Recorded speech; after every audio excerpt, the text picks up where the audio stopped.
ఉత్త ఒడ్లే కాదు, కూరగాయలు పండిస్తే లాభం ఉంది, మొక్క పండిస్తే లాభం ఉంది, ఆలుగడ్డలు పండిస్తే లాభం ఉంది, నేను పెట్టుబడి పెట్టిన దానికంటే నాకు అధికంగా లాభం వచ్చింది, డ్రిప్ ఇవ్వాలని పెద్ద ఆయన వచ్చి చెప్పిపోయాడు. దాని నుంచి మనం నేర్చుకోవాల్సిన అవసరం ఉంది. ఒకప్పుడు డ్రిప్, స్ప్రింక్లర్స్, వ్యవసాయ పనిముట్లు ఆనాడు ఉచితంగా లేకపోతే 90% సబ్సిడీతో కాంగ్రెస్ ప్రభుత్వం ఇచ్చింది. ఇవాళ అవన్నీ మాయమైపోయినాయి. అందుకే మళ్ళీ వ్యవసాయ శాఖ మంత్రి గారికి నేను సూచన చేస్తున్నా, వ్యవసాయ పనిముట్లను రైతులకు అందించి మంచి పంటలు పండించడానికి అవసరమైన కమర్షియల్ క్రాప్స్ను ప్రోత్సహించాల్సిన అవసరం ఉంది. ఎందుకంటే వ్యవసాయం లాభసాటిగా కావాలి. వ్యవసాయం కుటుంబంలో, వ్యవసాయ కుటుంబాలకు, కుటుంబంలో నలుగురు ఉంటే ఒకరు కుటుంబాన్ని చూసుకోవాలి, ఒకరు వ్యవసాయం చూడాలి, ఒకరు ఉద్యోగం చేయాలి, ఇంకొకరు వ్యాపారం చేయాలి. అప్పుడే ఆ కుటుంబం ఆర్థికంగా నిలబడుతుంది, అప్పుడే రాష్ట్రం అభివృద్ధి పదం వైపు నడుస్తుంది. రాబోయే 10 సంవత్సరాలలో తెలంగాణ ఎకానమీని $1 ట్రిలియన్ ఎకానమీ చేయాలంటే వ్యవసాయం లాభసాటిగా మారాలి. రైతుల పెట్టుబడికి రెండింతలు లాభం వచ్చినప్పుడే తెలంగాణ రాష్ట్ర ఆర్థిక వ్యవస్థ అభివృద్ధి పదం వైపు నడుస్తుంది. మరి తెలంగాణ రాష్ట్ర ఆర్థిక వ్యవస్థ అభివృద్ధి పదం వైపు నడపాలంటే పరిశ్రమలు పెట్టే వాళ్ళకి సబ్సిడీలు ఇవ్వడమే కాదు, పరిశ్రమలు పెట్టే వాళ్ళకి భూములు ఇవ్వడమే కాదు, వ్యవసాయం చేసుకుంటున్న పేద రైతులకు కూడా సబ్సిడీలు ఇవ్వాల్సిన అవసరం ఉంది, ఇన్సెంటివ్లు ఇవ్వాల్సిన అవసరం ఉంది, టెక్నాలజీని బదిలీ చేయాల్సిన అవసరం ఉంది, సాంకేతిక నైపుణ్యాన్ని నేర్పాల్సిన అవసరం ఉంది. ఈరోజు టెక్నాలజీలో ఏఐ టెక్నాలజీ వచ్చింది. రైతుకు తెలీదు పాపం, 2 ఎకరాలలో ఒడ్లు పండిస్తే మొత్తానికి యూరియా చల్లుతాడు. కానీ ఎక్కడ సమస్య ఉందో అక్కడనే చల్లగలిగిన సాంకేతిక నైపుణ్యాన్ని తెస్తే ఎరువుల బాధ దప్పుతుంది, కలుషితమైన ఆహారం తగ్గుతుంది, భూమి సారవంతమైన నేలగా ఉంటుంది. ఇట్లాంటి సాంకేతిక నైపుణ్యాన్ని కూడా ఈరోజు వ్యవసాయ శాఖ నేర్చుకోవాల్సిన అవసరం ఉంది, రైతులకు నేర్పాల్సిన అవసరం ఉంది.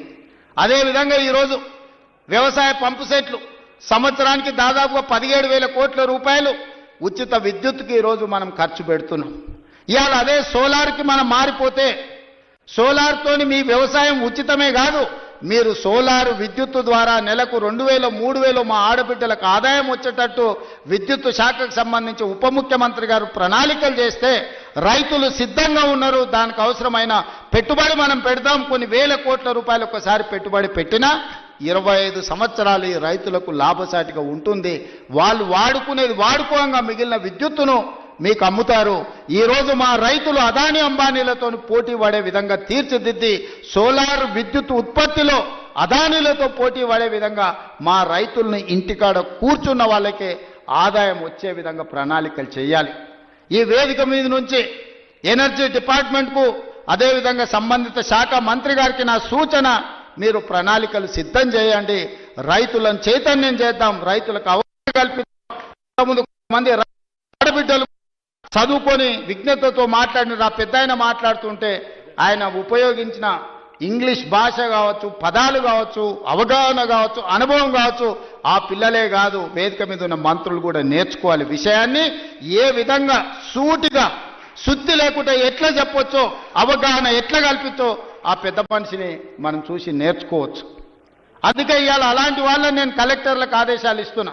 వ్యవసాయం మీద అవగాహన ఉండి 10 మందికి నేర్పాలన్న పెద్ద మనుషులను గ్రామాలు తిప్పండి, రైతు వేదికలలో సమావేశాలు పెట్టండి, వాళ్ళ చేత అవగాహన కల్పించండి.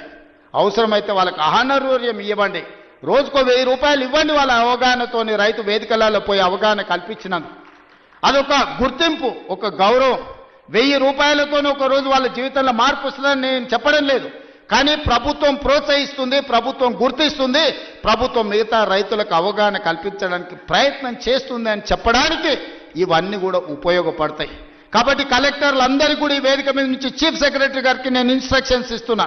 కలెక్టర్లందరినీ కూడా మీరు కలెక్టర్స్ కాన్ఫరెన్స్ తీసుకొని సోలార్ పంపు సెట్ల వల్ల ఉన్న ప్రయోజనం, ఈరోజు రైతులకు వరే కాకుండా ఇతర లాభసాటి పంటలు ఏ విధంగా పండించాలి, భూమి యొక్క సారాన్ని చూసి ఏ భూమిలో ఏ పండ్ల తోటలు వస్తాయో, ఏ భూమిలో ఏ కూరగాయలు పండుతాయో, ఏ భూమిలో ఏ పంట అధిక దిగుబడి వస్తుందో, అది మొక్కజొన్న వస్తుందా, లేకపోతే పత్తి వస్తుందా, మిర్చి వస్తుందా, లేకపోతే కందులు వస్తాయా. మా కొడంగల్ తాండూరు ప్రాంతంలో మేము కందులు పండిస్తాం.